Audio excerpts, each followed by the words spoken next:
Today we're looking at two of our interactive apps. They're completely free for you to use. We're looking at Little Man Computer and our new Little RISC Computer. Hello, welcome back to another At the Chalk Face. If you don't know who we are, it's your first time. My name is Craig, my colleague is Dave. We're both ex-teachers of computer science in the county of Gloucestershire, and we run a company providing all the resources you could ever need to cover computing in your secondary school. And if you don't know who we are, thank you for coming back. So what are we talking about today? Well, we're going to dive into a couple of our resources that you might not be aware of. And these ones we should get out there right now are completely free. You don't even need to subscribe to us. So please carry on listening.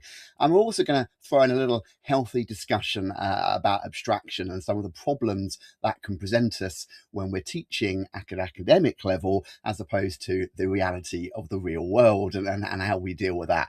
So Dave, why don't you start us off? Which resources are we looking at today? And as I said, these are completely free.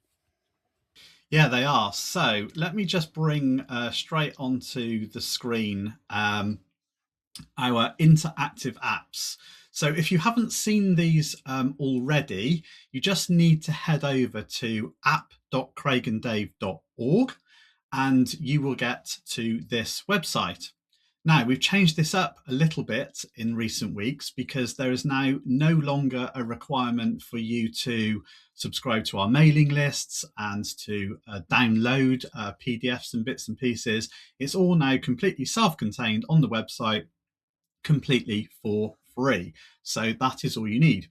If I scroll down a little bit, past a little bit of the blurb, you can see that we've got two architecture apps. We've got Little Man Computer and Little RISC Computer. And these are the two things that we're going to be looking at today. You might be thinking, oh, Little Man Computer's been done to death. I've seen it 1,000 times. Yes, you have. There are lots of simulations out there for Little Man Computer, but we have taken a step back and thought about what do the students actually need, and can we build a simulator that better meets the requirements of GCSE and A Level? And that's exactly what we've done. So we'll get into the weeds of that in a moment. Before we do, it's worth having a quick look at some of the other apps that we've got available to you, just in case you're not aware. So we've got some binary apps, binary addition, negative numbers, subtraction, fixed point numbers, floating point numbers, deanery to floating point numbers, normalization of floating point numbers, hexadecimal. So if you're an A-level teacher out there and thinking, oh, my students really struggle with the normalization of floating point numbers, we have an app that you can use to demonstrate the concept and for them to practice with lots and lots of examples. Sorry, just to jump in, I would have absolutely loved to have that floating point numbers normalization app when I was teaching. It always gave me a headache, even though I got it. I'd get thrown at the moment in the classroom. I would have loved these. But anyway, hey, there we are. Sorry, Dave, carry on. Absolutely, absolutely. Well, this is why we make them, because, we need these apps in our own classrooms to demonstrate concepts. And but what we also needed is some examples for students to have a go at without having to hand out worksheets or do PowerPoints or workbooks or whatever it is. We just wanted something far more interactive that allows the students to see instantly whether they've got the right answer or not and where they might have gone wrong, those kinds of things. Anyway, we digress. We've also got image apps, so image to bitmap, bitmap to image, and a brand new one, which we'll probably focus on in another episode in the future. We haven't really announced it formally yet, is our new trace table app that allows you to take Python, C#, OCR reference language, AQA pseudocode, all those things. It supports all of them, and will then run a trace table for you. So if you wanted to give the students a program and you wanted them to trace it and then check their answer, this will provide the tool from which they can check their answer. So we'll look at that in the future, but we wanted to just whet your appetite. If you haven't seen our interactive apps before, as I say, completely free, no downloads. You can just go to app.craiganddave.org and use them out of the box today. They're also all browser-based. They all work on the client, so they should work on any device. They're not server dependent. We've really thought about the broad range of devices that you might have out there and how you might want to use these apps. So let's have a look in a little bit more detail at Little Man Computer and Little RISC Computer. I should start by saying both contain a programmer's guide, by the way. So if I just open this up, although it's a little bit small on the screen, I can zoom in.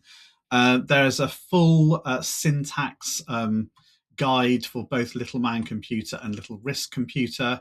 We've tried to make these really compatible with all the other simulators out there. So they've got slightly extended instruction sets. And they've also got lots of other addressing modes and things like that on the Little Man Computer version in the extended mode. For those of you teaching A Level and you want to give examples of indexed addressing and indirect addressing is often not very well understood, it supports those addressing modes. So those are reasons why we think our simulator is a better fit for you for A Level than the other ones out there. So full sort of programmer's instruction set and things like that. If you do have access to our resources and our resource center, then you also have an abundance of Little Man Computer programs that you can use with these simulators. But as I say, it supports all sorts of syntax anyway. So if you've got programs, you should be able to run them on our simulator. Something else to note, because it might pass you by if I don't mention it, these apps also support what we call URL parameters. So you can just go to app.craiganddave.org, navigate to the app, get its URL, stick it on your learning platform, no problem at all.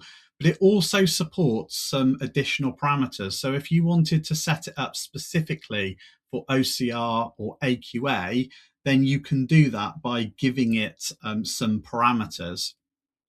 You can also automatically put it into extended mode, for example, if you're teaching A Level. And so you've got a little bit more control over the hyperlink that you actually put on your learning platform or wherever you choose to put it, if you want that little bit of extra configuration without having to go through the hassle of getting students to configure their version of Little Man Computer for the course you're teaching. So just a few things to be aware of there. They're all explained in the programmer's guide. So let's come back out of there and have a look at the actual app. So let's click Start App on Little Man Computer.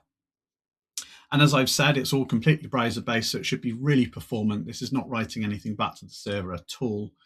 And so firstly, hopefully you agree that this is a really clean interface. And we've labeled the address bus going in one direction, the control bus and data bus being bidirectional. And we've sort of slimmed this down and we've used the register names that you'd expect to find in specifications and things like that. So a real clean interface, Craig, but also recognizable if you're familiar with other Little Man Computer simulators out there. So that's the first thing. There are some settings, and as I've said, some things can be configured through the URL parameters. You've got things like the speed of the simulation, which you'd expect to see, very common feature with Little Man Computer. Whether you want to have the animations turned on or off, having animations on is great when you're teaching the fetch-decode-execute cycle and you really want to see what's happening. So you might, for example, turn the speed right down and have the animations on. But it's really infuriating if you just want to run a program. So in that case, I'm going to speed it right up and switch the animations off so it just effectively runs the program. As I've said already, you've got extended instruction sets for A Level, and then you've got the curious MDR, MBR thing between OCR and AQA, which enables you to just very simply swap the name of one of the registers. So if I'm in AQA mode, it calls the memory data register the memory buffer register over here. And if I'm in my OCR version, then it calls it the memory data register. It's very subtle, but we just think those little subtleties can make the difference and avoid confusion. And as I've said, you can configure that through URL parameters, so the students don't even need to engage with that toggle at all. That gives you an idea of the sort of level of depth we've thought about with this particular version of LMC. As I've said already, you can load programs, you can save programs, you can assemble them into memory. You can run them, you reset them, you can do them a step at a time, one cycle at a time. And again, there's a subtle difference there between some of the other simulators in that you can do stepping, but you can also do one cycle because sometimes individual steps are, a little bit too much detail there, and maybe you just want to show it cycle by cycle. Incidentally, as we do run the program, and I'll show you this in a second, we've got this little pie chart here that shows you kind of what step of the fetch, decode, execute cycle we're on, whether we're doing a fetch, whether we're doing a decode, whether we're doing an execute. And so you've got those little visuals that help to just, again, explain what's going on here. And in addition, you have got some output that tells you exactly what the processor is doing down here. So let's get a program in and see what we're dealing with here. So I have handily prepared in advance, so I'm just going to paste it in here, a program. And what this program does is let's just go through it because it probably makes sense to write it line by line. We're going to input a number. We're going to store that number in address 20. We're going to input another number and we're going to store that number in address 21. We're then going to subtract what is in address 20 from what is currently in the accumulator. And then we're going to branch, if that's still a positive number, to instruction 9. By the way, this does support labels, but I've just used memory locations here, but it does fully support labels and comments and little extra things like that. Oh, and breakpoints, but we're not going to show that today. Loads of things we've really thought about. Okay, so we're going to branch if it's positive to instruction 9. If not, we're going to then load back into the accumulator what was in memory address 21, and we're going to output it and then halt the program. Otherwise, so this is kind of how the if statement works. If it was positive, then it's going to come down to here. It's going to load what's in memory location 20, output that, and then halt. So essentially what this program is doing is inputting two numbers and then outputting the lowest of the two numbers. That's what it's doing. So just to show you what's going on here, let's reduce the speed, let's turn the animations on, and let's give it a run. And you can see, again, this is very similar to other simulations that are out there. It shows you what's happening in terms of things going down the address bus into the RAM. We've added a little bit of extra in there with the control bus, which we think is handy at A level for students to understand. It has to wait for a memory read or a memory write command. And then the data, as you can see, is coming down the data bus into the control unit. And we're showing the opcode and the operand, which again is very similar to other simulators out there. So we're now on the execute step and it's waiting for me to input a number. And you can see what it's doing down here, as I said, on the bottom left-hand corner, waiting for user input. And the input box is kind of subtly just sort of pulsing there to tell me that it's waiting for that input. So I'm going to give it the number 6. And it will go off and it will store that into the accumulator and carry on running the program. And there we go. So we're into the next instruction and so on and so on. By the way, while it's doing this, some other little extras that we've got in our version of Little Man Computer, it does support strings. So you can input a string and each character will need to be stored in a separate memory location. So that is a possibility. And in that case, you can sort of demonstrate arrays and things like that. So there are a few extra commands in here. They're not necessary for the specifications, but they're just real niceties, because otherwise all you're dealing with is numbers. And ultimately you are dealing with numbers because it's storing the ASCII value of those characters as a real computer would. I've got one little observation here, Dave. Sorry, one very quick. I really love how slow this demonstration is running. And I noticed when you did the slider bar, this isn't even on the slowest setting. So sure, well, no, yeah, no way, no, by far on the slowest. So sure, infuriating if you just want to run a program. But as a teaching aid, you are actually able to talk through everything that is happening while it is happening without feeling you're too rushed.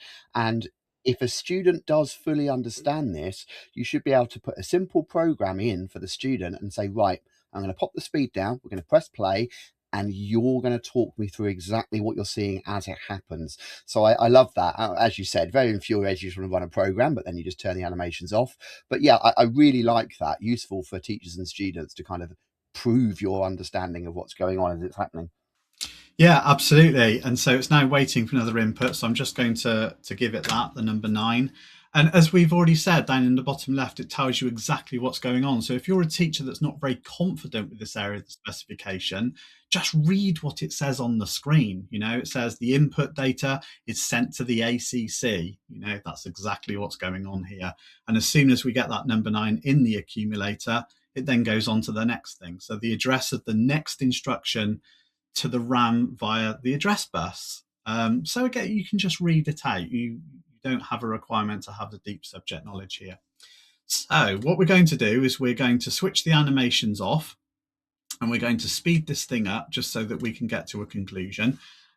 There we go. So the program has stopped and it's output the number 6. So I entered 6 and 9. The lowest of the two numbers is 6. It's output 6. So there we go. That is our little man computer. So what else have we got here? We have also got Little RISC Computer. So if you are an AQA A Level school, then LMC is all very well, but the instruction set that your students are going to see in the exam is a RISC-based architecture instruction set. And we have made sure that our Little RISC Computer exactly follows the AQA syntax for assembly language for that course. So again, another example of where we've really thought about what you need. So this is not a generic RISC computer.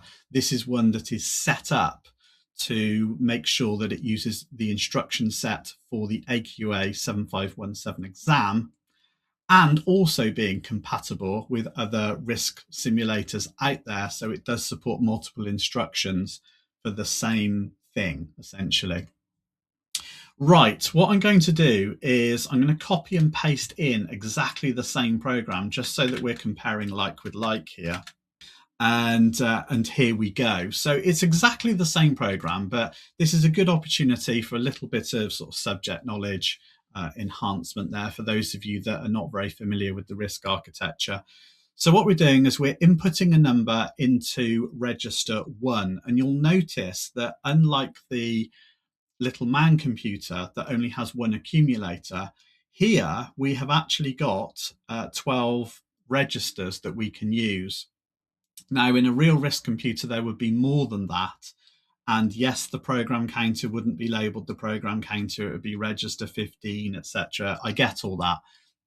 But what we've tried to do is make sure that the two simulators are, as much as they possibly can be, like for like, so that it's very easy for the students to spot the similarities and differences between the two architectures, not just in the program, but in the actual physical look and feel of the chip. Okay, so we're going to input a number into register 1. We're then going to store that number that's in register 1 into memory address 20. Now, this isn't essential actually for this program because we're not doing anything with the number other than comparing it. But I've put that instruction in there just so that the program really is, as much as it can be, like for like, but it's completely unnecessary with the RISC architecture to be doing this. Then we're going to input the second number into register 2. So you notice we can hold more than one value because we have effectively more than one accumulator. We're then going to store that number into memory address 21. And then we're going to compare the value in the two registers. So compare register 1 with register 2. And then we're going to branch, if it's lower, to instruction 8. We're going to output what's in register 2. So notice we didn't need to reload that from RAM. And then we're going to halt. And then we're going to output what's in register 1 if we branch to this statement. Again, notice we didn't need to load that back in from the RAM. And then we're going to halt the program. So it is exactly the same program. This version can definitely be streamlined because it can hold more than one value in the processor at once. But this is what we've gone with. So again, if I just run the program, I suppose I could put the animations and things on just so you can sort of see what's going on here. But I won't dwell on this because we've seen it already. But I'm just showing you really that it's exactly the same thing going on with the little man computer. So as I said earlier, the students can compare and contrast the architectures very easily. Anyway, okay, let's take those animations off, and let's run the program to its conclusion. Yeah, you did pop So the I'm going to speed. put in the number You did put the speed on 6. the slowest. I got the speed on the slowest. Yeah, that was a rookie mistake. And the input of 9. And here we are, the output is 6. So it's exactly the same program. You'll notice that as it executes each line, you've got that little triangle showing you which command it's executing. And as I've said, the latest version also supports breakpoints. So you can actually tap the mouse button next to any one of these numbers on the left-hand side. It'll put a little red dot in there, and it'll stop the program at that point, which you can then choose to do one step, one cycle, run it, etc. And that's true of our Little Man Computer program as well. So there you go. Little RISC Computer. We think that's a great addition to the app suite because it does allow you to have that comparison between Little Man Computer. More useful, I would say, for our AQA teachers for sure. But nonetheless, if you are an OCR A Level teacher, just being able to look at those two architectures and do a comparison between them is useful when you're thinking about alternative architectures. Right, you would think, Craig, that would be all very straightforward and there wouldn't be any issues. Well, it is, right, Dave? I mean, it's great. It's beautiful, it's clean, it's simplistic, it's lovely and abstract. It matches the exam boards right down to the last detail. Bob's your uncle. End of episode. But it's never quite like that in our subject, is it?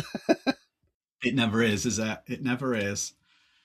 Okay, so just for clarity, where does this fit into your specifications? So these are the courses that we support at Craig and Dave to a greater or lesser extent.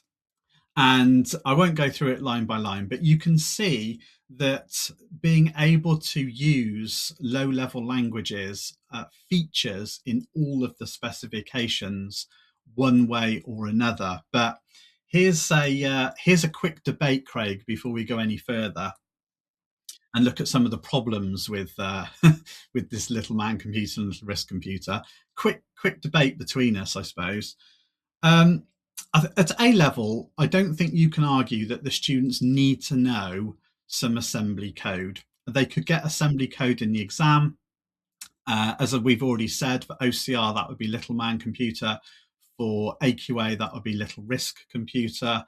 And they need to be able to interpret programs, say what programs would do, be able to write little bits of code, fill in little bits of code, those kinds of things, as well as all the stuff you'd expect at GCSE, which is being able to compare high and low level languages and those kinds of things. But no real requirement to teach assembly language, whether it's Little Man Computer or Little RISC Computer at GCSE. Yes, it's in the specifications, we can see that, but not really a requirement. I'm interested in your thoughts on that.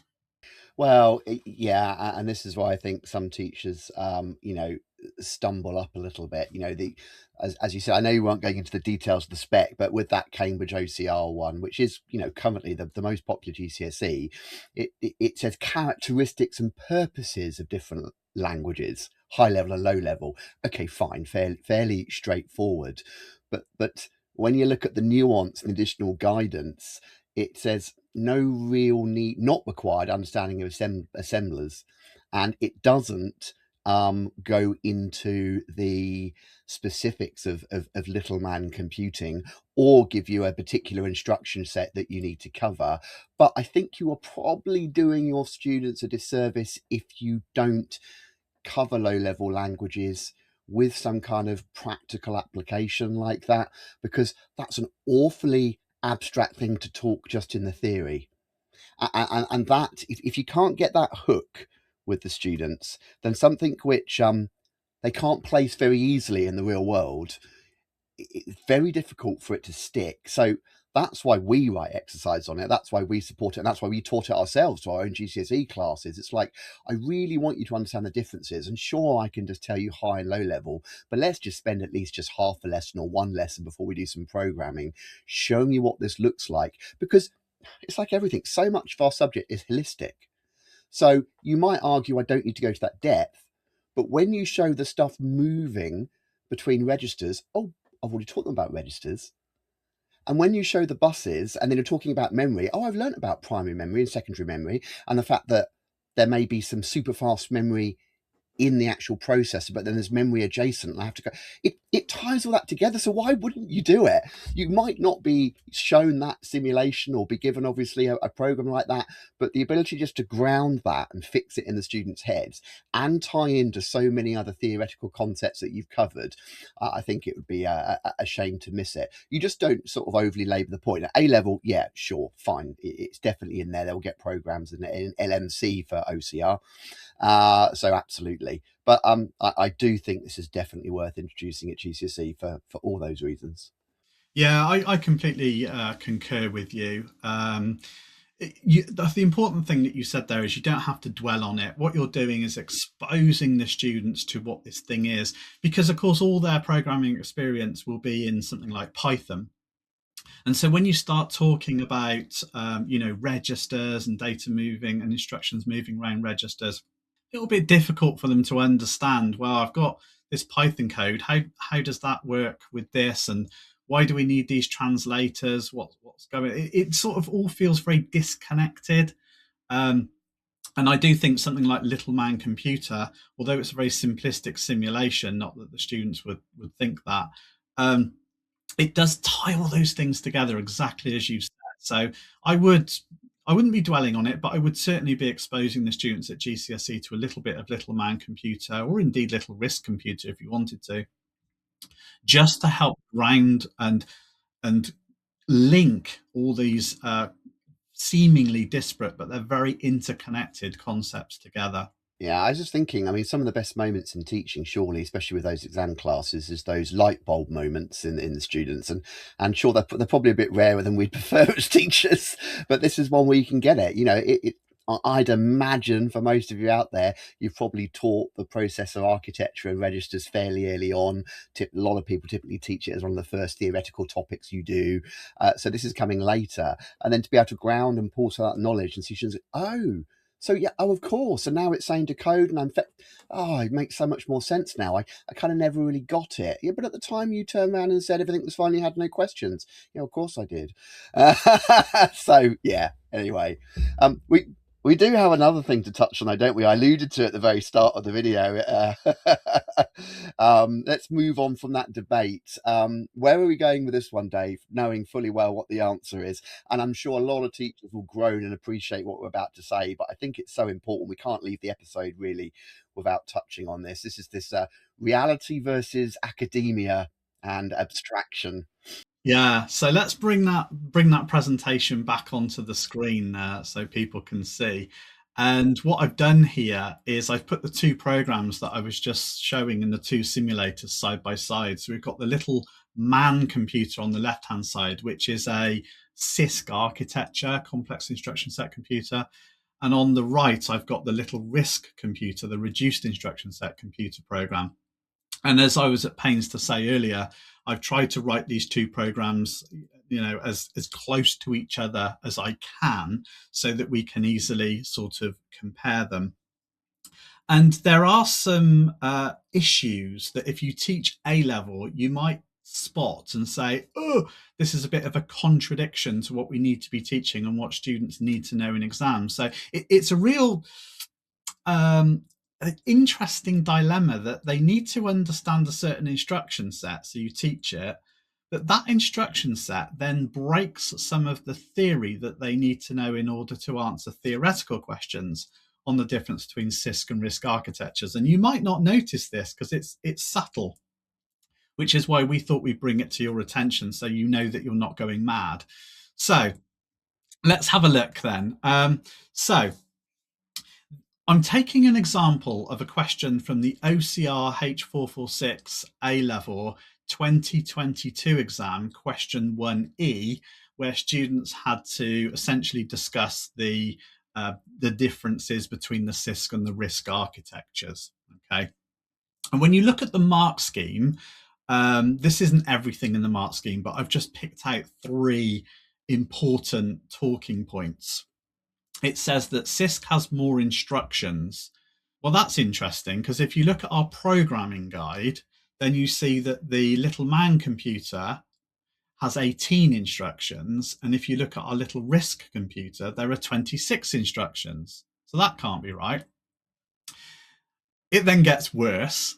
It then says that CISC has a more complex instruction set.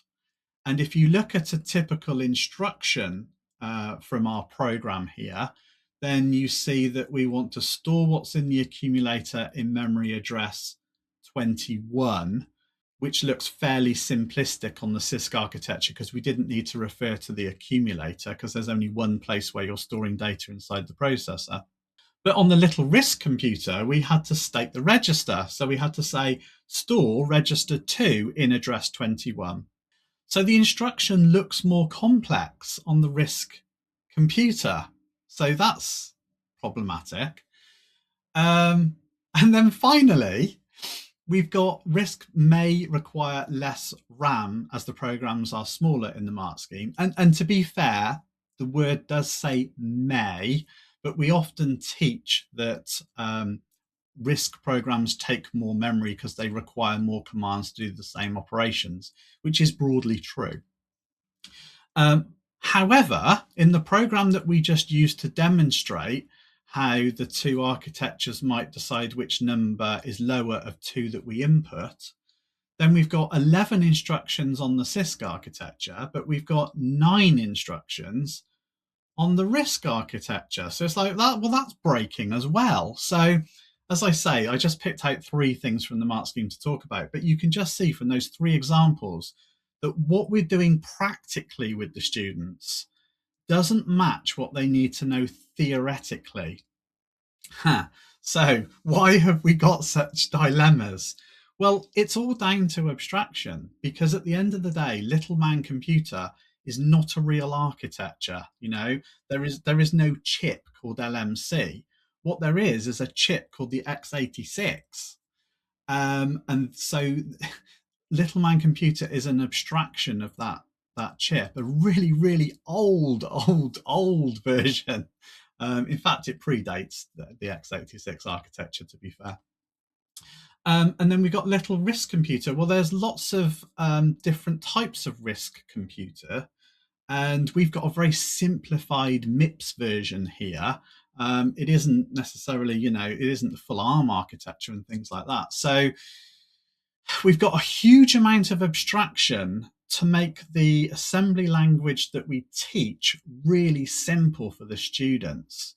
And so let's have a look at that in reality and prove that the exam mark scheme is correct, despite what we might be doing practically, so that students get a feel for what these concepts are and how they kind of work.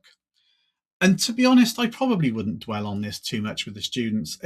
I bet you 99% of students and teachers out there, this has gone right over their head. They've never thought about this. They've never thought that actually what we do practically doesn't match what we teach theoretically. No one's ever thought about it. But I thought it would be interesting to talk about. So let's have a look at those 3 things back in the mark scheme again. So CISC has more instructions. Yes, it does. A real CISC architecture can have over 1,000 instructions. Most of them will never be used in a lot of programs, but it allows those specialized instructions, which results in the more complex circuitry, which results in it consuming more power because it's got more logic gates, essentially. Then on the RISC side of things, you typically will have 60 to 80 instructions. Again, it depends on kind of what flavor of RISC you're running on your chip, but essentially you've got up to about 80 instructions. So you can see it's stark.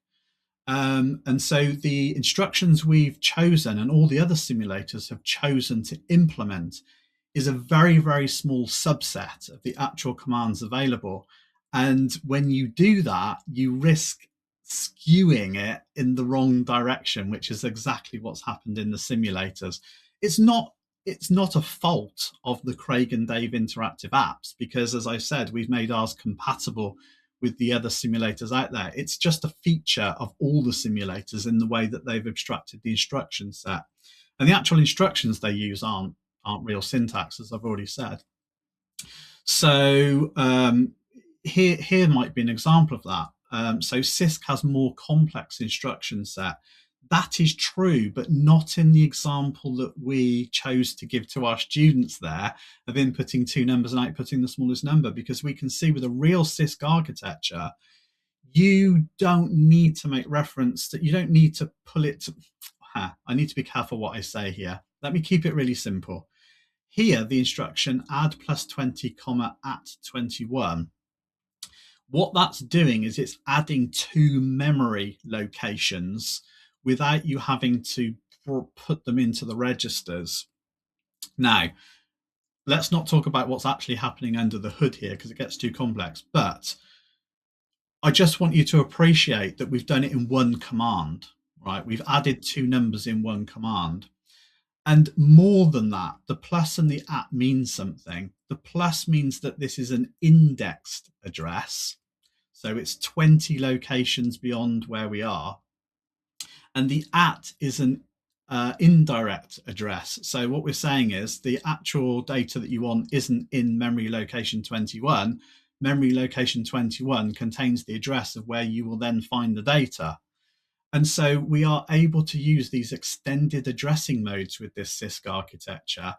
And this is all supported in our version of Little Man Computer, not adding two memory locations just like that. You would have to use the accumulator intermediately, but it does support the two addressing modes that we've shown there, as well as a couple more. So you don't, unless you choose to use those examples with students, it might not be obvious that the CISC has that more complex instruction set. And if we compare that to the RISC equivalent of what we're doing here, then we're going to load into register 1 what's in address 20.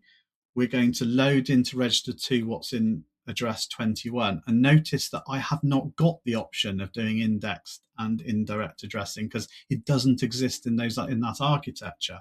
So I have to think and write the program differently.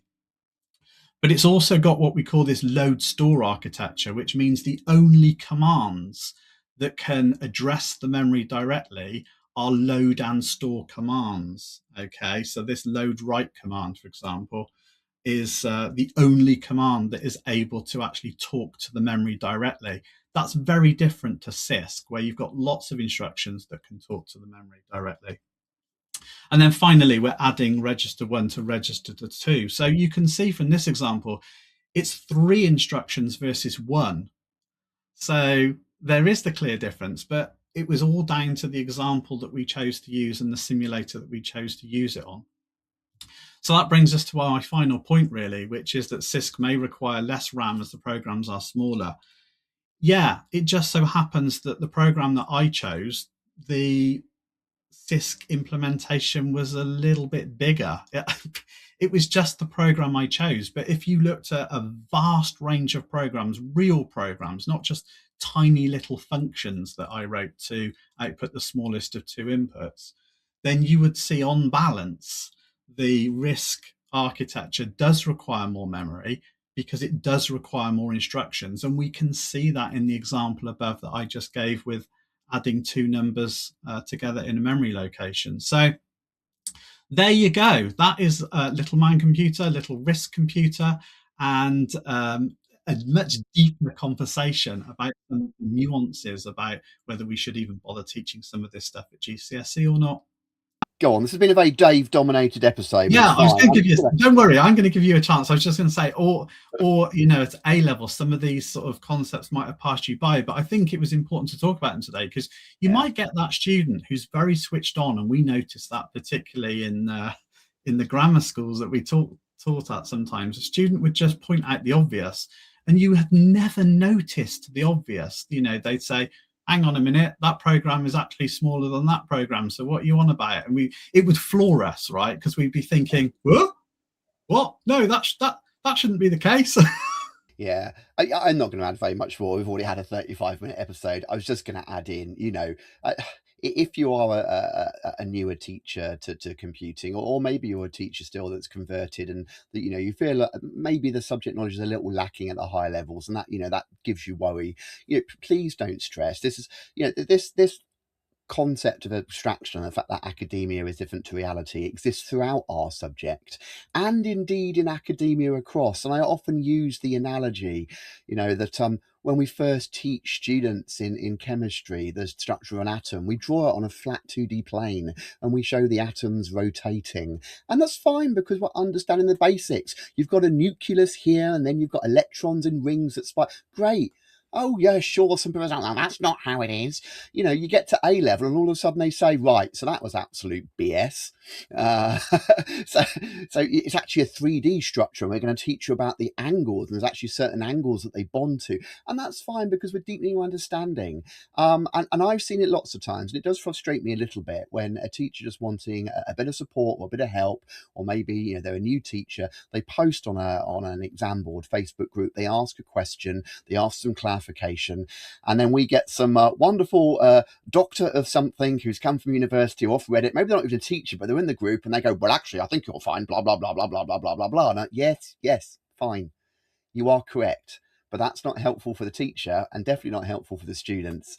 There's a difference between learning and the abstraction we need for the level of study and getting the point across, and the reality. Let's ground that knowledge in a way which makes sense for the students, and we can build on it and explore it and then unpick it later. And at the extreme, sometimes we tell absolute lies in academia just to get a point across and then unpick them as they deepen their knowledge in that subject. That's the reality. So do not stress.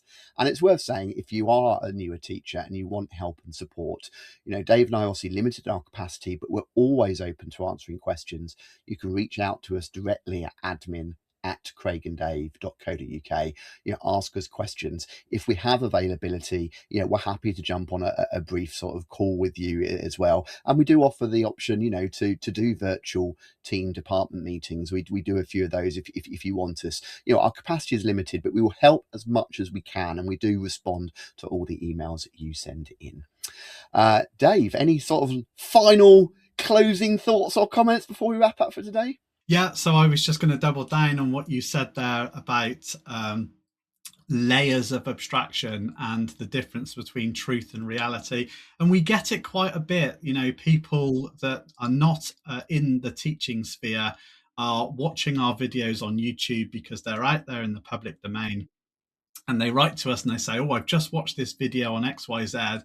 And I think you'll find that at 3 minutes and 30 seconds, when you said that this happened and you've got notes that say this and this, that is completely wrong. That's not how that works." We have to politely reply and say, yes, we know that's not how that works, but these videos are intended for GCSE and A Level students, and that's the body of knowledge the examiners expect them to understand at that level of study and at their age group. So please don't criticize the videos in terms of the content when it is quite deliberately abstracted down. Anyway, as teachers, that. So final thing from me is our range of interactive apps are growing all the time. Is there an app that you would like to see? Please, in the comments below, tell us what you want, because we're building new apps every single day, and we are very responsive to the kinds of apps that you think you need. Thank you very much, everyone. I hope you stayed to the end. If you did, well done. And we'll see you again next week for another At the Chalk Face. Bye-bye for now.